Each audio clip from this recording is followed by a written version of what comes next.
Here's an idea I've been thinking a lot about today. Um, as I've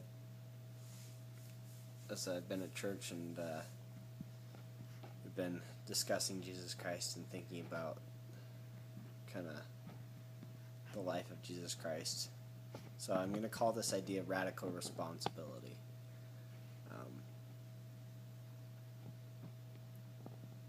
And I'll just try to lay it out for you in simple terms and then explain it further.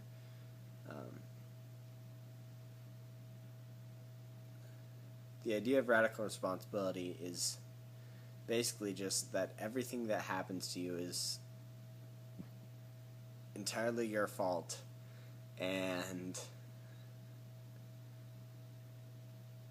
you're the one who takes the blame and the responsibility.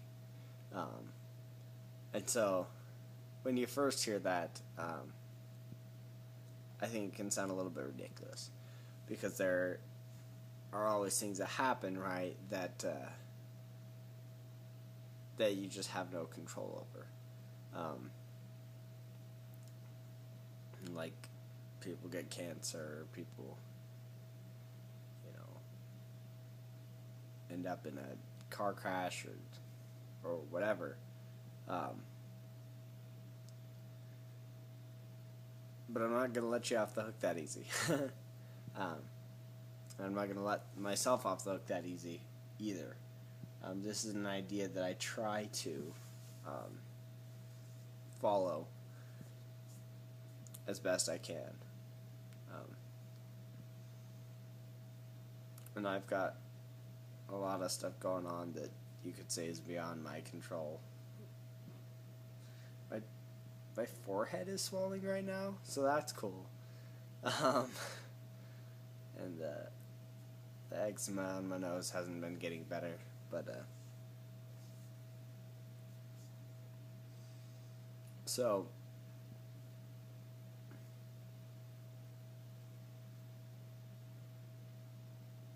there's a lot of blame to go around, and it's a lot easier to blame other people than it is to blame yourself, because there's a degree to which you could put the blame on anybody. I think anybody involved. And then there are certain circumstances where people kind of acknowledge that, it's not anybody's fault. That's just what happens, and there's nothing you could have done about it. The idea that there's nothing you could have done about it is where I would stop you. And that's where I think we need to catch ourselves.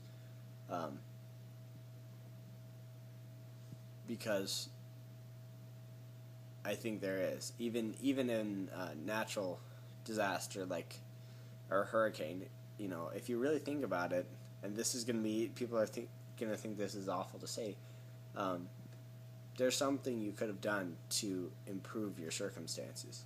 It's kind of the Noah and the flood principle. There's things you can do to prepare for the flood.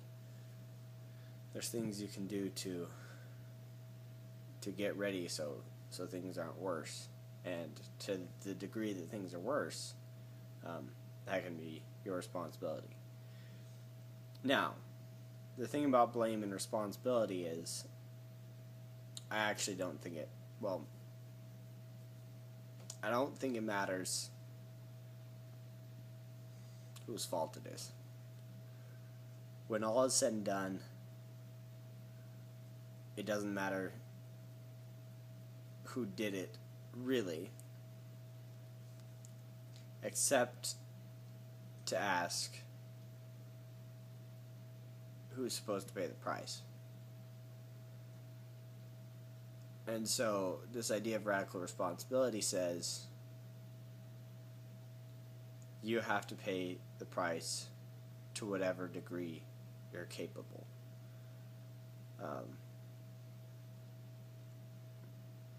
for everything that happens to you.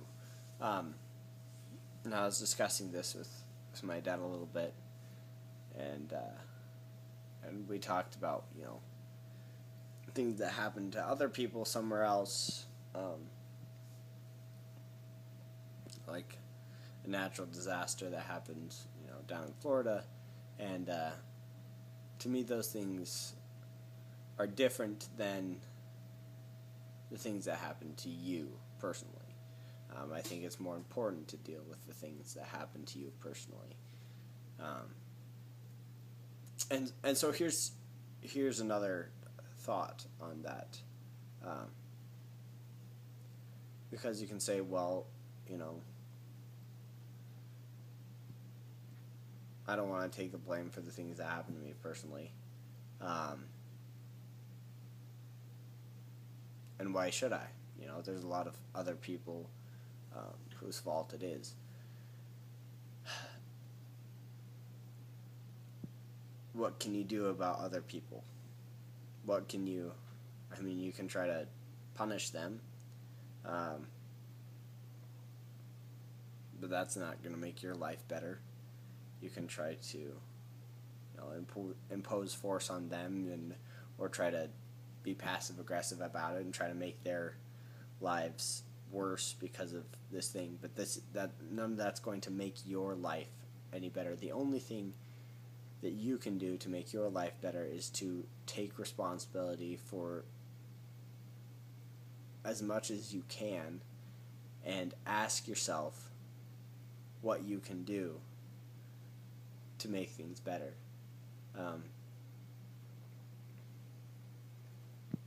The other thing along those lines that you can always do is, when you see something happen to you, it's easy to say, oh, well, that's other people's fault. Other people are stupid and irrational, and I've talked about this before. You know, just saying, well, man, other people are just so stupid. I wish I could just change other people. Why would you try to change human nature instead of trying to change yourself in a way that you can negotiate with human nature more in your favor? So it goes back to you, it goes back to me, it goes back to ourselves. Because, yeah, I mean, there's a degree to which everybody is stupid. And like I said in another video, that's got to include you. So it's just a lot better to think about, and it'll do you a lot more good. I think this helps you out a lot more than trying to blame other people. If you just try to think of ways in which you could do things better, that might help your situation, and that can include you know, ways to influence other people. I think it's better to find ways to negotiate with other people rather than trying to find ways to, you know, force other people against their nature. But if you can figure out ways to negotiate with other people and their nature to right some of the ways in which you feel wronged, or, you know, make your life better in some way, I think that's, to me, that's just the only solution if you're looking for a solution. Now, some people don't look for a solution. Some people just want to get back at the world. And this idea kind of relates to, I think, the second video I made called "You Have Two Choices," where I talked about how, you know, you can either try to make things better, or you can try to make things worse. And making things worse doesn't make things better. It might make people feel better momentarily, and might kind of justify some sort of deep feeling that they have. And we all have reasons to feel wronged and oppressed. But, you know, you can make things worse, or you can do what you can to make things better. And, you know, this is an idea as well. You won't be able to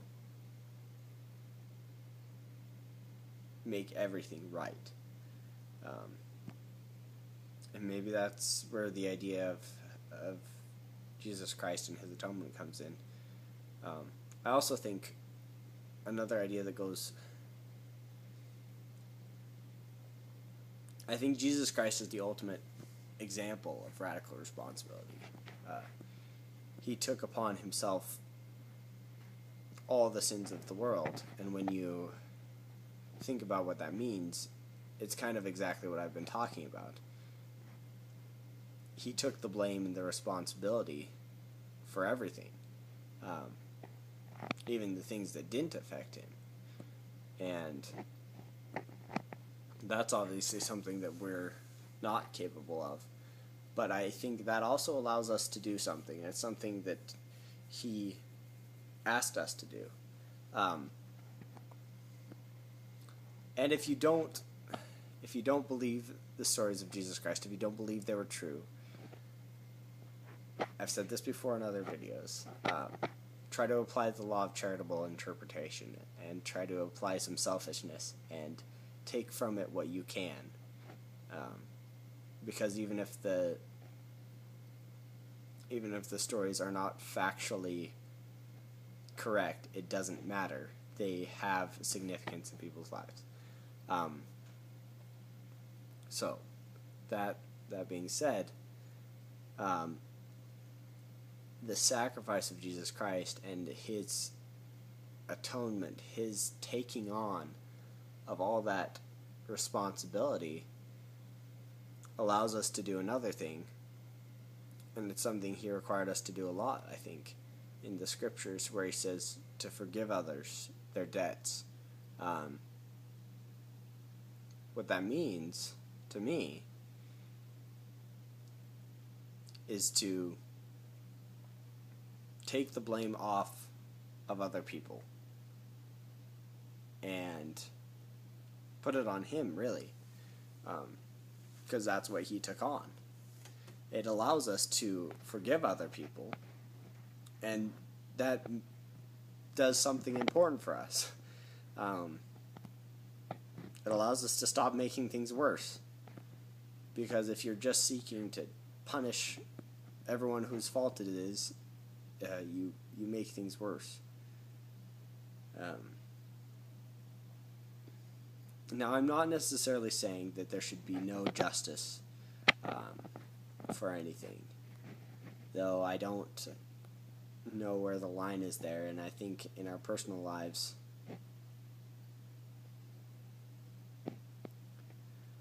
I'm not exactly sure how that works, so I won't cover that today, but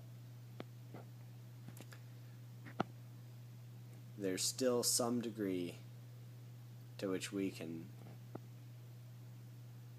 take on the responsibility for what happens to us. And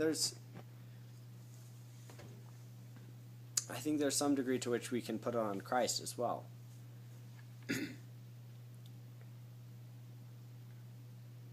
Where we can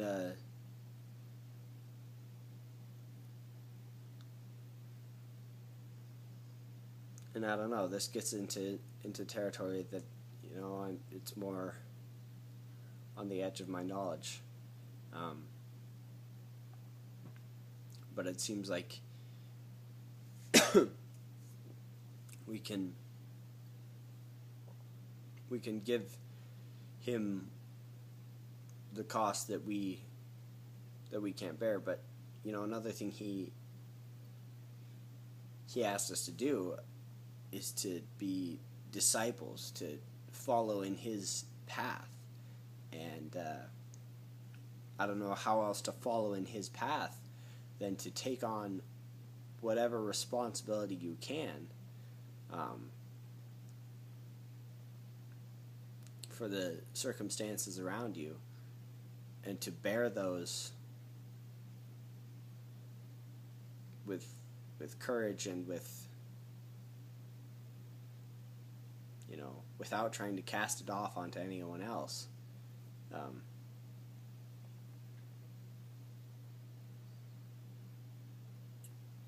So there you go. There's something to think about, and it's something that I spend a lot of time thinking about,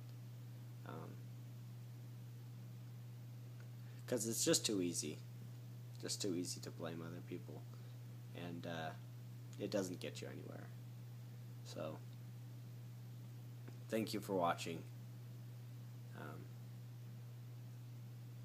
If you liked this, you can like it, comment if you disagreed with something, or if you agreed with something, or if you have any other video ideas for me. I'll always accept those. Feedback is awesome, so I always appreciate it. If you want to subscribe to my YouTube channel, it's Kelton Out Loud, or you can like my Facebook page if you want to follow these videos. I think this is video 22 of my 31-day video challenge. So I got about 9 more left, and hope everything keeps going well. I will see you in the next video. Thanks.